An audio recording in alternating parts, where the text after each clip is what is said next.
Today, we're going to talk about a thinker who completely turned our understanding of reality on its head. We're diving into the mind of the incredible Buddhist philosopher Nagarjuna. So let me just start by asking you this. What if everything you look at, everything you touch, everything you think of as solid and separate isn't? This is the exact territory Nagarjuna explored. And trust me, what he found is a total game changer. All right, so who was this guy? Well, Nagarjuna lived way back in the 2nd century in India. He was a monk, a brilliant philosopher, and he founded a hugely influential school of thought in Mahayana Buddhism. It's called Madhyamaka, which basically means the middle way. He didn't invent all these ideas from scratch, but he sharpened them into something truly radical. At the very heart of everything he taught is this one powerful and often misunderstood concept, śūnyatā. In English, we call it emptiness. Now, right away, your mind might go to nothingness, a void, but that's not it at all.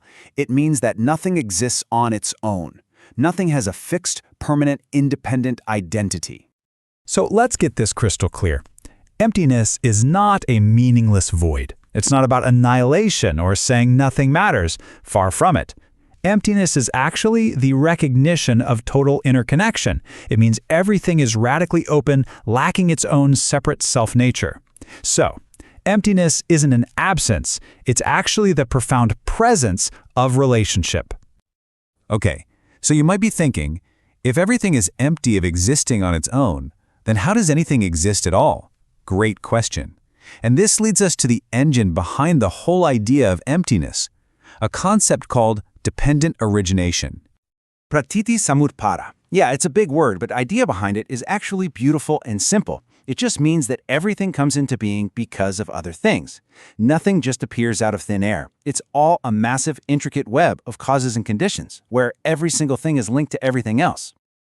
Think about something as simple as a table. Where is the tableness of the table? Is it in the wood? No, that was a tree. Is it the nails, the carpenter's labor, the design? Nope. The table doesn't have its own independent existence. It's just a temporary gathering of all these other non-table parts. If you take any one of them away, poof, the table is gone. It is empty of a separate self.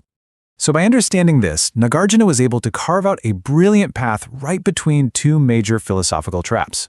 He called it the middle way, and it's all about avoiding the two extreme ways we tend to think about reality. On one side, you've got eternalism. That's the idea that things have some kind of solid, permanent, unchanging soul or essence. But on the other side, you've got nihilism, which is the belief that since nothing is permanent, then nothing exists at all, and it's all meaningless. Nagarjuna said, hold on, both of those are wrong. Things do exist, but they exist as changing, flowing processes, not as fixed, solid things. To help us get this, he came up with the idea of two truths. Look, on the conventional, everyday level, of course that's a table. We can put our coffee on it, we talk about it, it works as a table. That truth is totally valid. But at the same time, on the ultimate deeper level, we understand it's really just a temporary collection of interdependent parts, totally empty of any inherent tableness. You need both truths to see the whole picture. So, why does any of this matter? I mean, this is some pretty deep philosophy, right? Well, for Nagarjuna, this was never just an intellectual exercise. Understanding this has a profound effect on us as people. It's literally the path to freedom from suffering. Think about it. When we truly deeply get that we are not separate little islands, but that we are interconnected with every single thing and every single person, the walls we build around ourselves just start to crumble. Our rigid attachment to our ideas, to our stuff, even to our own sense of me, it all begins to soften and dissolve. And you know what rushes in to fill that space? Compassion. It's the natural result. If we are all connected, then in a very real sense, your suffering is my suffering. Your joy is my joy.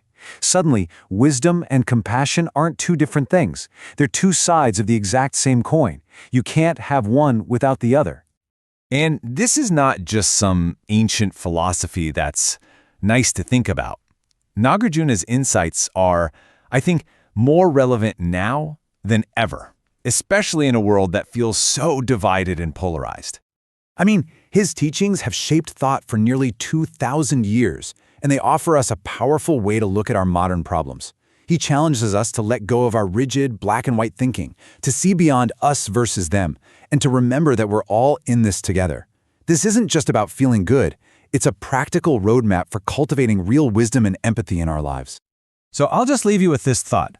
Nagarjuna showed us that reality is so much more dynamic, fluid, and connected than it seems on the surface. If we really, truly took that idea to heart, what would have to change in your life, in our world? What would you do differently, starting right now?